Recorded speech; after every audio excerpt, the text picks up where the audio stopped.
Hello friends, welcome to SMG channel. अगर आप मेरे चैनल के ऊपर नए हो तो चैनल को सब्सक्राइब कर दो and hit the bell icon to get the latest updates.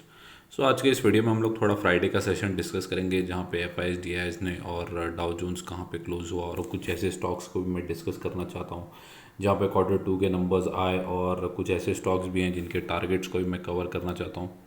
So continue करते हैं। कल की बात अगर करें, यहाँ पे मैं F I S D S का डेटा जो है आपको दिखा रहा हूँ। मैं यही पिछले कुछ वीडियोस को अगर आप मेरे जाके ट्रैक करोगे, जहाँ पे मैं डेली मल्टीपल स्टॉक्स को कवर करता हूँ और F I S D S का डेटा, तो वहाँ पे अगर आप मेरी प्रॉपर कमेंट्री सुनेंगे तो वहाँ पे मैंने यही बताया था कि अगर आपको एफ आई एस का डेटा जो है वो अप ट्रेंड के अंदर जाते हुए मिले और रेगुलर बाइंग जो है वो अगर मार्केट के अंदर करना एफ आई स्टार्ट कर दे, तो ऐसा हो सकता है कि निफ्टी जो है वो 18,000 का लेवल क्रॉस कर दे। ये मैंने 2-3 वीडियो के पहले ही बनाया था लास्ट वीक को। और उसके ही दूसरे दिन जब 18K के आसपास जो है निफ्टी ने क्लोजिंग अपनी दे दी थी 18,000 के ऊपर। एफ आई एस का जो है स्ट्रॉन्ग सपोर्ट यहाँ पे देखने को मिल रहा है। वहीं जो डी आई एस है उन्होंने कंटिन्यूसली बाइंग की है। अब वो अगर आप देखो तो कभी 700 करोड़, कभी 500 करोड़, कभी 1,000 करोड़, ऐसी छोटी छोटी सेलिंग जो है वो डी आई एस अपने एंड से कर रहे हैं। क्योंकि आप जहाँ पर भी देखें, इतने महीनों से जहाँ पे एफ आई एस सेल कर रहे हैं वहाँ पे डी आई एस ही थे जिन्होंने मार्केट को संभाल के रखा। मैंने ये पहले भी कहा था कि ये जो नंबर्स हैं ये ऑटोमेटिकली आपको अप ट्रेंड में अगर जाते हुए देखेंगे तो निफ्टी जो है वो ऑटोमेटिक आपको ऊपर जाते हुए ज़रूर देखने को मिलेगा। और अभी के लिए अगर आप देखें तो निफ्टी जो है वो 18,000 का लेवल सस्टेन करके उसके ऊपर ही रुकने की कोशिश कर रहा है। ऐसा हो सकता है कि 17,900 और 18,300 या 18,200 के आसपास की जो रेंज है वहीं पे निफ्टी थोड़ा बहुत टाइम स्पेंड करे, और उसके बाद जो है आपको अपसाइड या डाउनसाइड के आसपास का जो भी निफ्टी का रिएक्शन होगा उसके बेसिस पे हम लोग डिसाइड कर सकते हैं कि ट्रेंड पॉजिटिव है या नेगेटिव। ये जो दोनों हैं वो बैरियर्स हैं, 17,900, 850, 900, या 17,200, 18,200 या 18,300। ये जो लेवल अगर तोड़ के निफ्टी बाहर जाएगा तो ही हमें पता चलेगा, या तो डाउन साइड की हमें डाउन साइड का पता चलेगा या तो अप साइड का पता चलेगा। यहाँ पे अगर डाउ जोन्स का पिछले 5 दिन का चार्ट देखोगे तो जो 33,000 के आसपास का टॉप बनाया था वहाँ से थोड़े अगर देखो तो 2-3 दिन के अंदर जो है निफ्टी डाउ जोन्स के अंदर गिरावट देखने को मिली। बट जो फ्राइडे का सेशन था वहाँ पे लगभग 400 पॉइंट के आसपास की जो रिकवरी है वो भी हमें डाउ जोन्स के अंदर देखने को मिली। फॉलो अप जो तेज़ी है वो अगर कल के दिन अगर कोई नेगेटिव न्यूज़ नहीं आती, और आज के दिन भी कोई नेगेटिव इन्फ्लो खबर थी नहीं, अगर ट्रेंड जो है वो पॉजिटिव ही रहेगा तो निफ्टी के अंदर भी जो है आपको ऊपर के लेवल्स देखने को मिल सकते हैं।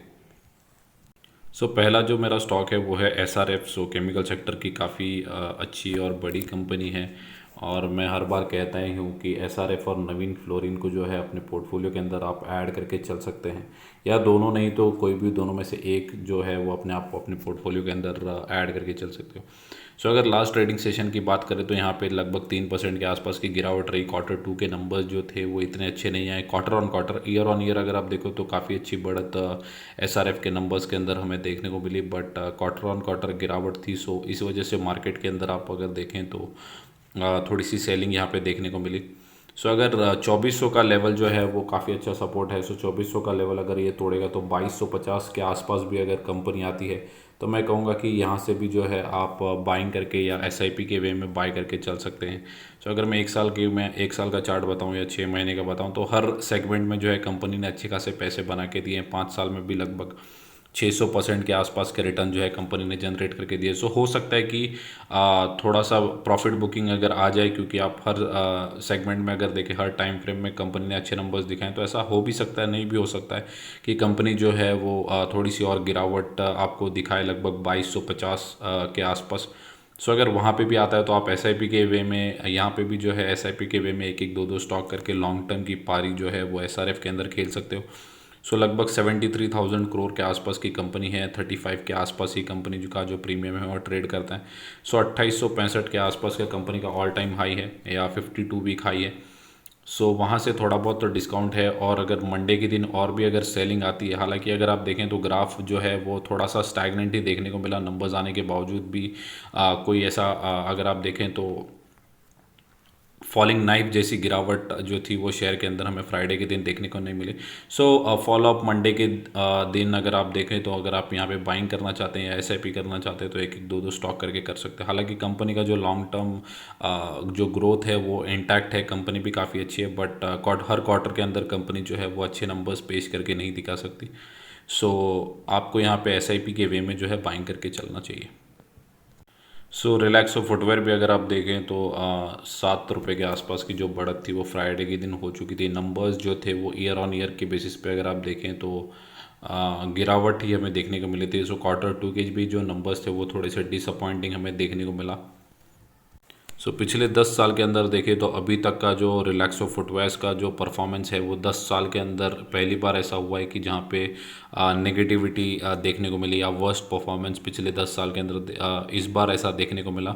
सो यहाँ पे जो दो बड़े कारण हैं, पहला कारण है कि जो जनरल डिमांड के अंदर काफ़ी ज़्यादा कमी जो है फुटवेयर सेगमेंट के अंदर देखने को मिली। दूसरा जो इशू है वो है रॉ मटेरियल के प्राइसेस। सो ये दोनों जो फैक्टर हैं वो रिलैक्सो फुटवेयर को अभी के लिए परेशान कर रहे हैं। मोतीलाल ओसवाल की अगर बात करें तो होल्ड की राय दी है, बट अगर टारगेट देखें तो यहाँ से भी जो है घटा दिए हैं। सो लगभग 900 रुपये के टारगेट दिए हैं। हालांकि इन्होंने जो स्टैंस है उनका वो होल्ड का ही है, बट फिर भी यहाँ से 40 रुपये के आसपास की जो है वो गिरावट हमें देखने को मिल सकती है। एक साल की बात करें तो काफ़ी अच्छा शेयर है, बट अपने ऑल टाइम हाई से लगभग 32% के आसपास के डिस्काउंट पे अभी भी अवेलेबल है। सो यहाँ पे मैं कोई भी बाइंग या सेलिंग की सलाह नहीं दूंगा, क्योंकि यहाँ पे जो नंबर्स थे वो थोड़े से डिसअपॉइंटिंग आए हैं। बट अगर आपको मुझे तो ऐसा लगता है कि लॉन्ग टर्म में जो शूज़ और फुटवेयर का सेगमेंट है वो काफ़ी ज़्यादा अच्छा करेगा, और मेरे पोर्टफोलियो का भी हिस्सा जो है वो रिलैक्सो फुटवेयर है। सो यहाँ पे अगर आप देखें तो इस सेगमेंट के अंदर रिलैक्सो फुटवेयर और बाटा, ये दो बड़ी कंपनीज आपको देखने को मिल जाएंगी या काफ़ी अच्छी कंपनीज आपको देखने को मिल जाएंगी। सो कहीं पे भी अगर आप इन्वेस्टमेंट करते हैं तो लॉन्ग टर्म की पारी आपको खेलने आनी चाहिए, और आपको कन्विक्शन होना चाहिए कि स्टॉक जो है वो longer period of the time में अच्छा करेगा। सो नेक्स्ट जो मेरा स्टॉक है वो है स्टेट बैंक ऑफ इंडिया। सो यहाँ पे अगर देखें तो क्वार्टर टू के नंबर्स जो आ चुके हैं, अगर नेट प्रॉफिट की बात करें तो ईयर ऑन ईयर बेसिस के ऊपर 74% के आसपास की तेज़ी देखने को मिली। और अगर रेवेन्यू भी देखें तो 16% से जो रेवेन्यू है वो भी बढ़ते हुए देखने को मिला। सो इसका मतलब ये नहीं होता कि कंपनी जो है वो काफ़ी अच्छा परफॉर्म कर दिया है अगर एक क्वार्टर के अंदर, तो वो कंपनी आउट परफॉर्मिंग हो गई। सो मेरा ऐसा मानना है कि 5.5 लाख करोड़ के आसपास की मार्केट कैप की कंपनी है, जो प्रीमियम है वो भी 15 के आसपास ही है। और अगर डिविडेंड यील्ड देखें तो 1% के आसपास की डिविडेंड यील्ड है। सो अभी के लिए कंपनी अगर देखें, मैं 1 साल का चार्ट बता रहा हूँ तो कंपनी ने थोड़ा सा अच्छा परफॉर्म किया है। वहीं अगर मैं 5 साल का चार्ट बताऊंगा तो यहाँ पे अगर आप देखें तो 2 साल के अंदर ही कंपनी ने जो है वो 200% के आसपास के रिटर्न जो है जनरेट करके दे दिए हैं। वहीं अगर मैं longer period of the time की मैं बात करूँ तो अगर आप 2008 से लेके 2020 तक भी देखें तो सिर्फ 7% के आसपास के रिटर्न्स कंपनी ने जनरेट करके दिए, या ऑलमोस्ट जो इन्वेस्टर्स के पैसे हैं लॉन्ग टर्म जिन्होंने यहाँ पे होल्ड किया था उनके पैसे को ऑलमोस्ट कोई भी ग्रोथ यहाँ पे देखने को नहीं मिली। इसीलिए मैं ज़्यादातर ऐसा प्रेफर करता हूँ कि HDFC बैंक, ICICI बैंक या Kotak Mahindra bank most probably, या आप एक्सिस बैंक के अंदर भी जा सकते हैं, या छोटी बैंक्स के अंदर जाना है तो AU स्मॉल फाइनेंस बैंक हो गया। फेडरल बैंक भी काफ़ी अच्छे नंबर्स फेडरल बैंक ने भी दिखाए। सो वहाँ पे जो आपकी क्वांटिटी है वो थोड़ी सी कम होनी चाहिए। SBI को मैं थोड़ा सा अवॉइड करता हूँ, बट अगर अभी पिछले फ्यू क्वार्टर्स से देखें तो PSU बैंक्स ने जो है काफ़ी अच्छे क्वार्टर के नंबर्स पेश किए हैं। बट अगर आप द लॉन्गर हॉराइजन की यहाँ पे बात करें तो लॉन्गर हॉराइजन में कंपनी ने जो है वो अच्छे खासे रिटर्न जनरेट करके अपने शेयर होल्डर्स को नहीं दिए। सो ऐसा भी हो सकता है कि अभी से या पिछले कुछ क्वार्टर से इनकी बैलेंस शीट जो है वो सुधरनी शुरू हो गई है। और अगर आपको ज़्यादा कन्विक्शन है कि SBI बैंक जो है वो अच्छा करेगा in the longer period of the time, तो यहाँ पे आप जो है बाइंग करके चल सकते हैं। बट बैंक्स के अंदर जो मेजर इशू होता है वो NPA का होता है। दूसरे कंपनीज में तो आप जो है प्रॉफिट और सेल्स को देख के आप बाइंग या जो भी है अपने पोर्टफोलियो के अंदर ऐड कर सकते हो, बट बैंक्स के अंदर आपको NPA भी देखना पड़ता है। सो NPA जो होता है वो बड़ा फैक्टर होता है। सो प्राइवेट बैंक्स में जैसे HDFC बैंक जो है वो मोस्टली अपने जो लोन्स है वो रिटेल सेगमेंट में बांटती है। सो जो भी कंपनी रिटेल सेगमेंट में ज़्यादा लोन बांटती है, सो उनके NPA आने के चांसेस जो है वो कम हो जाते हैं। सो बेस्ड ऑन आपके कन्विक्शन के ऊपर जो है आप SBI के अंदर इन्वेस्टमेंट कर सकते हैं। सो यहाँ पे अगर जो लेटेस्ट आईपीओ अभी जो बीकाजी इंटरनेशनल फूड्स अगर देखें तो उसका जीएमपी यहाँ पे मैं शेयर कर रहा हूँ। जो जीएमपी है वो 320 के आसपास है, लगभग 6 साढ़े 6% के आसपास की अभी के लिए बढ़त जो है वो देखने को मिली। सो 3 तारीख से जो है वो आईपीओ स्टार्ट हो गया था और 7 तारीख तक आईपीओ रहेगा। सो अगर आपको भी इस बीकाजी फूड्स के अंदर इन्वेस्टमेंट या आईपीओ के अंदर बिडिंग करनी है तो 7 के पहले आपको करनी चाहिए। सो अभी के लिए अगर जीएमपी देखें तो 20 रुपया जो है वो जीएमपी ऊपर है, लगभग 6.5% के आसपास की बढ़त यहाँ पे देखने को मिल रही है। सो देखना होगा, आपको ट्रैक करना पड़ेगा कि 7 तारीख या लिस्टिंग होने के पहले तक जीएमपी कैसे रहता है। अभी के लिए अगर देखें तो मार्केट जो है वो अप ट्रेंड के अंदर है। सो ऐसा हो सकता है कि इन आईपीओस को काफ़ी ज़्यादा फ़ायदा भी हो सकता है। और बीकाजी फूड्स के मैंने नंबर्स भी देखे थे, नंबर्स भी ठीक ठाक है, प्रॉफिटेबल कंपनी है। सो अगर आपको आईपीओ के अंदर अप्लाई करना है तो आप शॉर्ट टर्म गेंस के लिए जो है अप्लाई करके चल सकते हैं। सो नेक्स्ट जो कंपनी है वो है IRCTC। सो ये भी एक रेलवे का स्टॉक है। आप सबको पता है कि कंपनी जो है वो टिकटिंग के बिज़नेस में और टूरिज़्म के पैकेजेस हो या केटरिंग का बिज़नेस हो या वाटर बॉटल्स का इनका जो बिज़नेस है ट्रेन के अंदर, सो ये सब सेगमेंट में ये कंपनी काम करती है। अभी के लिए अगर मैं 1 साल का चार्ट दिखाऊं तो कंपनी जो है वो रेंज बाउंड ट्रेड कर रही है। जिन्होंने भी इन्वेस्टर्स ने 1,000 के आसपास या 900 के आसपास ये शेयर को ख़रीदा तो वहाँ पे अगर देखें तो 20 25 30% के आसपास की गिरावट शेयर होल्डर्स को वहाँ पे देखने को मिली होगी।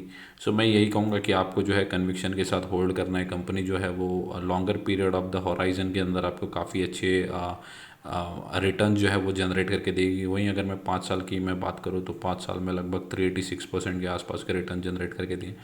कंपनी अगर देखें तो 2019 के आसपास ही कंपनी जो है लिस्ट हुई है। सो कंपनी ने काफ़ी अच्छे जो रिटर्न्स है अगर आप यहाँ से देखें तो जब से लिस्ट हुआ है तब से 600% के आसपास के रिटर्न जनरेट करके दे दिए हैं। सो वहाँ से अगर आप देखें तो थोड़ा सा डाउनफॉल जो है कंपनी का स्टार्ट हो गया था। सो 30% के आसपास के डिस्काउंट पे अवेलेबल है। सो ऐसा कभी नहीं होगा कि कंपनी जो है वो हमेशा भागती ही रहेगी। सो अभी के लिए आप देखें तो 1 साल के अंदर अगर कंपनी का टाइम फ्रेम देखें तो 8%, मतलब कंपनी जो है वो फ्लैट ट्रेड कर रही है। आप कह सकते हैं कि कंसोलिडेशन फेज़ के अंदर चल रही, कोई बड़ी गिरावट भी नहीं है, कोई बड़ी तेज़ी भी इसके अंदर देखने को नहीं मिल रही।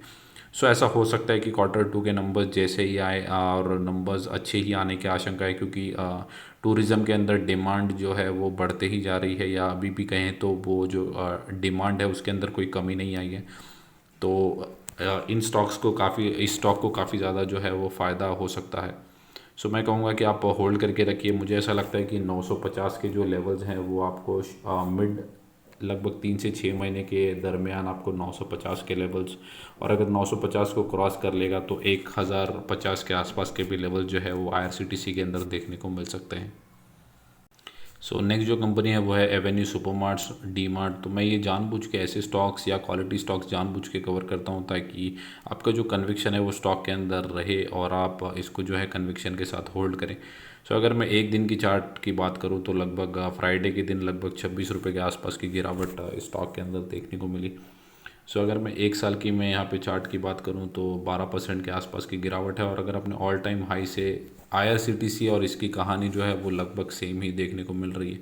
सो यहाँ पे अगर आप देखें तो 5300 के आसपास का जो टॉप बना है उसके बाद से जो कंपनी के अंदर गिरावट आपको देखने को मिली, सो 20-25% के आसपास की गिरावट इस स्टॉक के अंदर आपको देखने को यहाँ पे मिली होगी। सो वही अगर जब से कंपनी लिस्ट हुई है लगभग 2017 के आसपास से, तो वहाँ से अगर देखें तो कंपनी ने काफ़ी अच्छे रिटर्न जो है वो जनरेट करके दिए थे। लगभग 400% के आसपास के रिटर्न्स जनरेट करके अपने शेयर होल्डर्स को दिए थे। सो ऐसा कभी नहीं होगा कि स्टॉक जो है वो हमेशा आपको भागता हुआ ही देखने को मिलेगा। अभी के लिए अगर देखें तो एक ही रेंज के अंदर जो ट्रेड करते हुए आपको देखने को मिल रहा है, बट स्टॉक काफ़ी अच्छा है। Q2 के नंबर्स भी काफ़ी अच्छे थे, बट यहाँ पे जो OPM का इशू था, मार्जिन प्रेशर, जिसको मैंने भी डिस्कस किया था लास्ट वीडियो के अंदर जब मैंने Q2 के नंबर्स डिस्कस किए थे। सो OPM की वजह से थोड़े से अगर आप देखें तो इन्वेस्टर्स या यहाँ पे थोड़ी सी सेलिंग आपको देखने को मिली होगी, जिस वजह से स्टॉक के अंदर प्रेशर है। बट आपको ये बात ध्यान में रखनी है कि Q3 जो आएगा उसके अंदर आपको दिवाली, नवरात्रि और क्रिसमस तीनों के नंबर्स जो है वो देखने को मिलेंगे। सो वहाँ पे जो है काफ़ी अच्छी इनकी सेल्स और प्रॉफिट मुझे ऐसा लगता है कि देखने को मिला होगा, क्योंकि कंजम्पशन जो है वो काफ़ी ज़्यादा यूज इस क्वार्टर के अंदर हुआ होगा। तो स्टॉक के अंदर मैं तो अभी कहूँगा कि आप जितना हो सके उतना SIP के वे में डी मार्ट के अंदर बाइंग करके चल सकते हैं। लगभग 2 लाख करोड़ के आसपास की कंपनी है, 2,70,000 करोड़ के आसपास की कंपनी है। पी जो है वो 117 के आसपास है, जो कि काफ़ी हाई देखने को मिलेगा। बट आप अगर देखें तो डी मार्ट काफ़ी ज़्यादा मोनोपोली मैं कहूँगा कि एंजॉय करता है अक्रॉस इंडिया के अंदर। सो इतनी बड़ी मार्केट कैप की कंपनी है, और ऊपर से जो कंपनी है वो राधा किशन दमानी जी की है। सो इनका जो स्टेक है कंपनी के अंदर वो भी 75% के आसपास है। सो जो कंपनी के ओनर है उनका ही स्टेक लगभग 75% के आसपास है। सो अगर उनको 75% के आसपास का स्टेक है और उनको अगर कन्विक्शन है, सो अगर प्रमोटर्स अपने कंपनी के माल को बेच रहे हैं तो आपको थोड़ा सा डाउट होना चाहिए। बट उनका जो होल्डिंग है वो तो स्टैगनेंट है, और पिछले जब से कंपनी लिस्ट हुई है तब से 75% के आसपास ही उन्होंने होल्ड करके रखा है।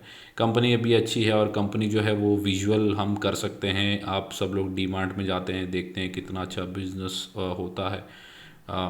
सो इतना बड़ा डेमोग्राफी है, और अभी अगर देखें तो 300 स्टोर्स के आसपास जो है कंपनी ने स्टोर्स स्टार्ट कर दिए हैं। सो एक स्टोर जो पहला इन्होंने मुंबई में स्टार्ट किया था, वहाँ से अगर देखें तो लगभग 300 स्टोर की जर्नी जो है कंपनी ने कंप्लीट कर ली है।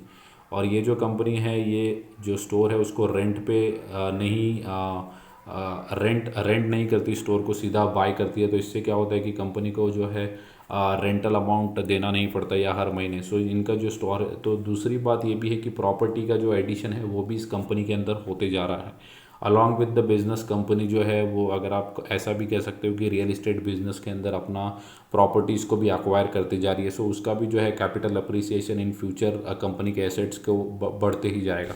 सो ये longer period of the story है जो आपको समझ में आनी चाहिए, कंपनी कैसे काम करती है, और अगर 5-10 साल के अंदर कैसे कंपनी के अंदर जो पिक्चर है वो पूरा चेंज हो सकता है। सो इस कन्विक्शन के साथ अगर आप होल्ड करेंगे और एसआईपी के वे में बाइंग करके चलेंगे, तभी ज़्यादा से ज़्यादा पैसे जो है वो बन सकते हैं।